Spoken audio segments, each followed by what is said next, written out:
गंगा एक शब्द, एक नदी या एक जल की धारा नहीं, बल्कि भारत की आत्मा है।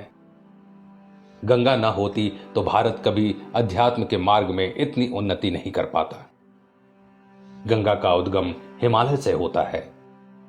गंगोत्री को गंगा का उद्गम स्थल माना गया है। गंगोत्री उत्तराखंड राज्य में स्थित एक तीर्थ है।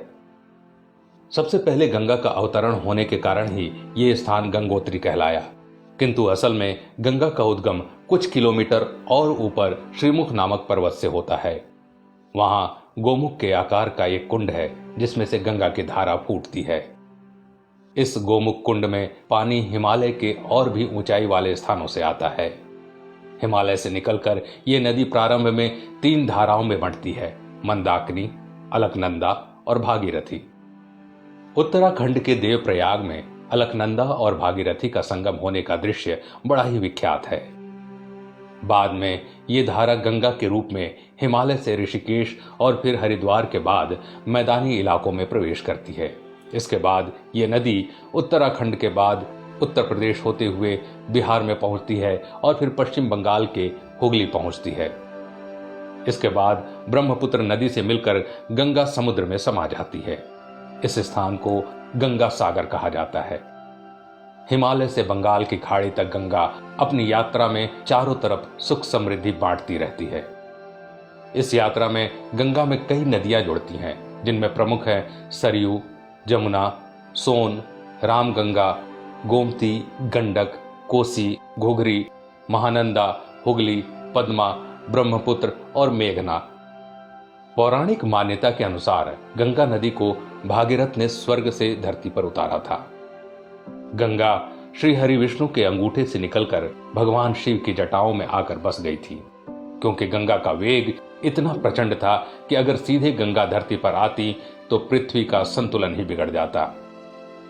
राजा भगीरथ इक्ष्वाकु वंश यानी कि भगवान राम के ही पूर्वज हैं। ब्रह्मा से लगभग 23वीं पीढ़ी बाद और श्री राम से लगभग 14वीं पीढ़ी पूर्व भगीरथ हुए।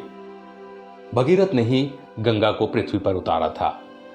हिंदुओं का ऐसा दृढ़ विश्वास है कि गंगा में स्नान करने से उनके पाप नष्ट हो जाते हैं। हर हिंदू की अंतिम इच्छा यही होती है कि मरने के बाद उसकी अस्थियां गंगा जी में प्रवाहित की जाएं। इसी विश्वास के चलते सैकड़ों वर्षों से निरंतर गंगा में इंसानी अस्थियां और राख बहाई जा रही हैं। लेकिन आश्चर्यजनक रूप से इतना सब होते हुए भी गंगा की अविरलता और निर्मलता में कभी कोई कमी नहीं आई। इसके पीछे क्या वजह है, ये हम आज इस वीडियो में जानेंगे।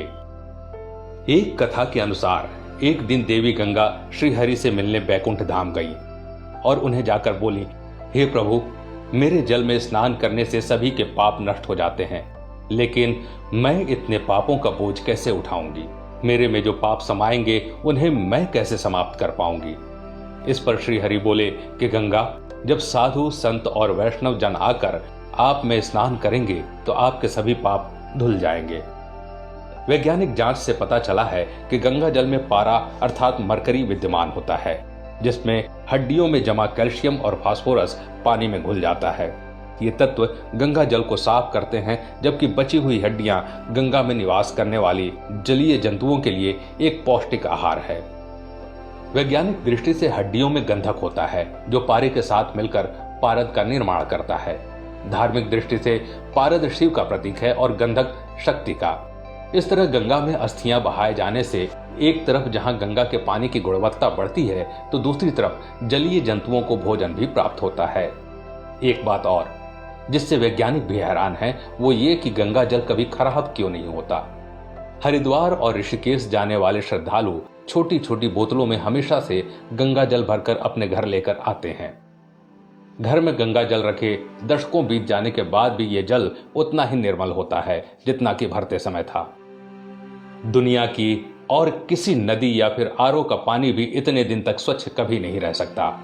वैज्ञानिकों के पास इसका जवाब यह है कि गंगा के जल में बैक्टीरियोफेज नामक जीवाणु होता है। गंगा जल में मौजूद ये जीवाणु हानिकारक सूक्ष्म जीवों को पानी में जीवित नहीं रहने देते, अर्थात ये ऐसे जीवाणु हैं जो गंदगी और बीमारी फैलाने वाले जीवाणुओं को नष्ट कर देते हैं। इसके कारण ही गंगा का जल कभी नहीं सड़ता है। इसके साथ ही गंगा का प्रवाह इतना तेज होता है कि छोटी मोटी अशुद्धियों को यह प्रवाह वैसे ही साफ कर देता है।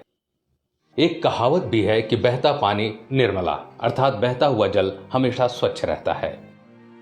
गंगा जल की पवित्रता का आध्यात्मिक पक्ष ये है कि गंगा के पावन तटों पर बैठकर हजारों सालों से योगी, तपस्वी और सन्यासी अपनी साधना में लगे हुए हैं। इन महात्माओं के तपोबल से भी गंगा किनारे का वातावरण शुद्ध हो गया है। गंगा जल के कभी खराब न होने के पीछे एक वजह यह भी है कि गंगा का उद्गम हिमालय के अत्यंत दुर्गम स्थलों से हुआ है। हिमालय का यह हिस्सा दैवीय और वनस्पति संपदा से परिपूर्ण है। गंगा के जल में भी इन औषधि और जड़ी बूटियों का कुछ सार सम्मिलित हो जाता है। इस वजह से भी दशकों बीत जाने के बाद भी गंगा का जल उतना ही पवित्र और स्वच्छ बना रहता है। इन्हीं सब कारणों के चलते भारत में गंगा को एक नदी नहीं बल्कि मां का दर्जा दिया गया है।